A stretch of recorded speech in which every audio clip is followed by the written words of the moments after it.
The air in Denmark trembled when Queen Margrethe II made a decision that would ripple through the very foundation of her family. Titles were taken, statuses were altered, reactions ranged from heartbreak to public outcry. But now, months later, Denmark is rejoicing, for the veil has been lifted, and the real reason behind the Queen's bold move has finally come to light. The news comes not just with understanding but with celebration. The Danish royal house, often held together by centuries of tradition and restraint, finds itself wrapped in a moment of rare and pure joy. But what exactly prompted Queen Margrethe to strip her grandchildren of their prince and princess titles? And why is that decision now being hailed as a joyful moment for the family? In September 2022, Queen Margrethe, then reigning monarch of Denmark, made a historic and shocking announcement. Her grandchildren, Count Nikolai, Count Felix, Count Henrik, and Countess Athena, children of Prince Joachim, were to lose their princely titles. The explanation was swift. The Queen wanted to slim down the monarchy. It was framed as modernization. But for the people of Denmark and even for the children affected, the emotional toll was immense. The country mourned. The children cried. Prince Joachim's interviews showed a father devastated. But amidst that emotional earthquake, Queen Margrethe stayed firm. Was there something she wasn't saying? Among the affected royals, one figure stood taller than most, Count Nikolai. Once known as Prince Nikolai of Denmark, he had already established himself in the fashion world, strutting on the runways of Paris and London. As the eldest grandchild, his loss of title felt deeply symbolic. Yet, behind the cameras, something transformative was brewing. For Nikolai, the title change was not a loss, it was a liberation. Friends close to the young royal began speaking out. He finally feels like he's allowed to be himself, said one insider. Without the pressures of royal protocol, Count Nikolai has blossomed into a global personality, model, student, and philanthropist. This is the joy that Denmark didn't see coming. Behind palace walls, Queen Margrethe wrestled with her choice. Sources reveal that it wasn't a cold political maneuver, it was a personal, agonizing sacrifice. Having dedicated her life to service, the Queen faced an impossible question: how do you protect the monarchy while allowing your family to flourish freely? Royal insiders now confirm that the Queen consulted spiritual advisors, court historians, and even psychologists. She feared what would become of her grandchildren if they remained shackled to royal duty without a clear path forward. The title change was not punishment, it was a gift. A deeply painful, but ultimately joyful liberation. No one can forget Prince Joachim's tearful reaction. His raw emotional interview shook viewers. "It's never fun to see your children mistreated like that," he said. At the time, many interpreted his words as a condemnation of his mother. But time, it seems, has healed many wounds. Recently, Joachim's tone has shifted. During an appearance in Berlin, he was asked about the current status of his children. "They are happy, they are thriving, and as a father, that's all I want," he said with a soft smile. Behind that smile lies the transformation of a family divided, and now reconciled. In the modern world, being born royal is a double-edged sword. Yes, there are privileges. But also pressures, obligations, inability to explore or define oneself. Queen Margrethe recognized this. She saw that her grandchildren, especially Nikolai, were being shaped by duty before they could even define their identities. This bold decision opened the gates of possibility. No longer trapped in ceremonial expectations, Nikolai is pursuing a degree in business. Felix is eyeing the film industry. Athena has expressed interest in humanitarian work. They are no longer just symbols. They are individuals. Though Queen Mary and King Frederick were not directly involved in the title decision, their quiet support was pivotal. Queen Mary, especially, has been a pillar of calm and compassion during the family's transition. In private, Mary reportedly comforted Joachim and his wife Marie. She extended warmth to the affected children, ensuring they didn't feel exiled. King Frederick, too, remained neutral in public but supportive in private, helping bridge the emotional chasm within the family.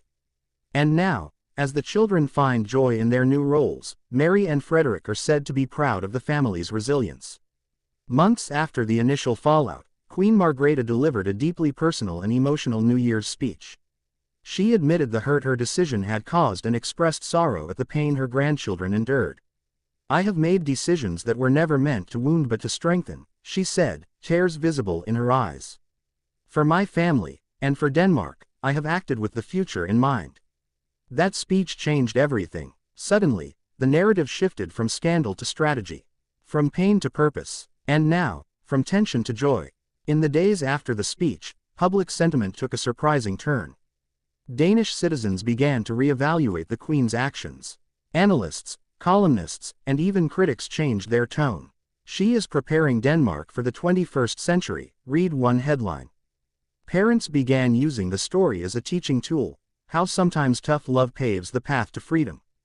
Grandparents empathized with Margrethe's difficult balancing act, and children admired the courage of Nikolai and his siblings in forging new paths. This spring, the Danish royal family was spotted together during a private celebration. No tension, just joy. Photos showed Count Nikolai laughing with Prince Christian, Count Felix playing with his cousins, Queen Margrethe embracing all her grandchildren. It was not just a family event, it was a reunion of hearts. A symbolic gesture confirmed it. Queen Margrethe gave Count Nikolai a family heirloom ring during the gathering, signaling acceptance, love, and enduring connection. The royal house had never looked more united. Though the media spotlight fell on Count Nikolai, behind the scenes, Prince Christian, heir to the throne, played a quiet yet crucial role in the family's healing process. Sources close to the royal household reveal that Christian, despite his youth, reached out privately to Nikolai and Felix. "He didn't care about titles," one friend of Christian said. "To him, they were just his cousins, his friends." That bond remained unbroken. Christian reportedly invited Nikolai to a private holiday ski trip with his siblings. This gesture, simple yet profound, reminded everyone that love within a royal family can supersede duty, structure, and formality.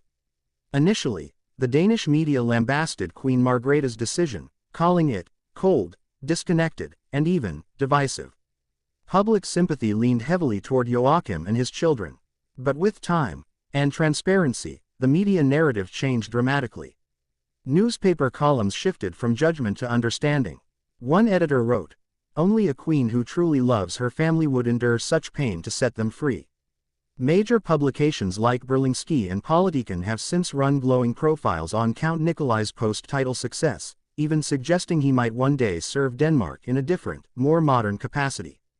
Often overlooked, Princess Marie, Joachim's wife and mother to Count Henrik and Countess Athena, carried the emotional weight of watching her children's world transform. Initially shaken, Marie eventually stepped into a role of empowerment. She worked with the children privately to help them understand their new identity. She even reportedly consulted youth psychologists to guide her parenting through the transition. According to palace insiders, Marie's strength was a quiet but essential pillar of stability. "She turned a wound into wisdom," one court aide said, "and her children flourished because of it." Denmark is not just watching its royal family evolve, it is evolving alongside them. The monarchy, once seen as rigid and ceremonial, is becoming relatable and real. Queen Margrethe's actions opened up a dialogue about identity, privilege, and personal freedom. Today, young Danes look at Count Nikolai and see more than a former prince. They see a young man shaping his own destiny, a role model not bound by tradition but inspired by it. His story is Denmark's story, historic but still unfolding. Though no longer titled princes or princesses, Queen Margrethe has not banished her grandchildren from royal life. In fact, Count Nikolai has been invited to join charitable events and foundations representing Danish youth abroad. These are unofficial roles, but deeply symbolic ones.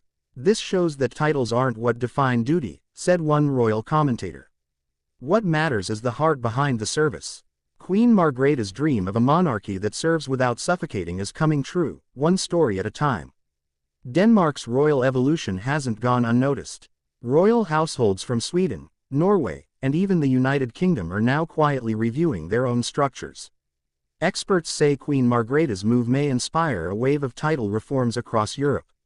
A Buckingham Palace insider stated, "What Denmark has done is controversial but undeniably forward-thinking. Queen Margrethe may be the trailblazer Europe needs. It's no longer just a Danish story, it's a blueprint for royal modernity." Earlier this year, the Danish royal house released a new family portrait. At first glance, it was like any other, elegant, regal, formal. But a closer look revealed something extraordinary. Count Nikolai stood in the center. This was no accident. The placement was symbolic, a silent message that titles had changed, but love had not. That portrait, now framed in royal residences and circulated in Danish schools, has become a national symbol of healing and hope. Much attention has been given to Nikolai, but Count Felix, formerly Prince Felix, has undergone his own transformation. A natural introvert, Felix took the title change harder than most. But recent reports suggest he's found his voice through film and creative expression. He has enrolled in a cinematic arts program and is working on a short film inspired by his family's journey. Sources say it will be a story of identity, tradition, and change, a mirror to the life he's lived. Could the former prince become Denmark's next great filmmaker? Time will tell. At just 15, Count Henrik has turned pain into humor. His wit and energy have reportedly become a source of levity in the royal family. During a recent family function, he joked, "I may not be a prince, but I still get to call the queen grandma." The laughter that followed wasn't just joy, it was healing. His lightheartedness has inspired younger cousins and softened the hardest hearts, even those still questioning the queen's decision. Young, bold, and full of promise, Countess Athena may be the one to watch. Sources say she has an interest in diplomacy and global humanitarian causes. Despite her young age, she's already participated in youth panels and shown leadership beyond her years. Royal insiders hint that Athena may one day be appointed to a formal diplomatic role, perhaps Denmark's first official royal ambassador without a royal title. She is proof that the future of royalty lies not in labels but in legacy. Unbeknownst to the public, Queen Margrethe has made private visits to each of Joachim's children since the title change. These were not formal engagements, they were personal, grandmotherly. One aide described a touching scene. She sat at Nikolai's kitchen table, no cameras, no press, just coffee and conversation. She told him, "You will always be royalty to me." Those words healed more than wounds. They restored the unshakable bond of blood and love. Prince Joachim has grown into a powerful symbol of reconciliation. Once vocal in his pain, he now speaks with grace. In a recent interview, he said, "My mother did what she believed was best. And now, with time, I see her wisdom." His statement, once unimaginable, is now cherished. It is a bridge over troubled water, and a reminder that even royal families are not immune to the growing pains of transformation. As Denmark celebrates this new chapter, a new generation of royals is quietly stepping forward. Prince Christian, Princess Isabella, and the younger heirs are watching, learning, and preparing. They are the next faces of Denmark's monarchy, and they've grown up witnessing firsthand how compassion, not just crown, shapes true leadership. For the first time, several of Queen Margrethe's closest advisors have spoken publicly about the decision. One revealed, she cried the night before announcing the title change. Not once, many times, but she believed that love sometimes means letting go. These testimonies have reinforced the depth of thought and love behind the move, further endearing the Queen to her people. World leaders have taken notice. Queen Margrethe recently received a handwritten letter from Queen Matilda of Belgium praising her courage. Even King Charles III reportedly expressed admiration in a private note, saying, "Few decisions are harder than those involving family. You have my utmost respect." It is rare for monarchs to praise one another so directly. This speaks volumes. Netflix, BBC, and Danish filmmakers are in talks to create a documentary or series on the Danish royal family's evolution. Count Nikolai has reportedly agreed to participate, on the condition that the story be told truthfully and respectfully. This project could become a defining moment in modern royal storytelling, reshaping how the world views monarchy. Once known as the Art Queen, or the Monarch of Intellect, Queen Margrethe now wears a new crown, the Queen of Transformation. Her decision, once divisive, has become Denmark's most courageous royal act in decades. It will be remembered not just in archives, but in hearts. A recent poll shows that 74% of Danes now support Queen Margrethe's title decision. Public opinion has turned not just in favor, but in admiration. One respondent said, "She gave them freedom, not exile. That's what makes her a true queen. What began as heartbreak is now history." Denmark didn't lose its royal magic, it discovered a new one. In the space between crowns and common ground, a family rediscovered its strength. And the world watched, and learned. Now, we arrive at the most important moment of all, the future. The Danish royal family has emerged more united, more authentic, and more inspiring than ever. Queen Margrethe's bold action may very well be the cornerstone of a monarchy that thrives, not just survives, in the modern world. But what about other royal families? Will they dare to follow suit? Can personal freedom and public duty exist together? What do you think? Was Queen Margrethe's decision the act of a monarch ahead of her time, or a painful risk that could have cost her family dearly? Would you support such a change in your country's royal house? Leave your thoughts in the comments. We're reading everyone. Don't forget to like this video, subscribe, and turn on notifications so you never miss a deep dive into the world's most fascinating royal stories. Coming up next, inside Queen Mary's quiet power, the true force behind the Danish crown.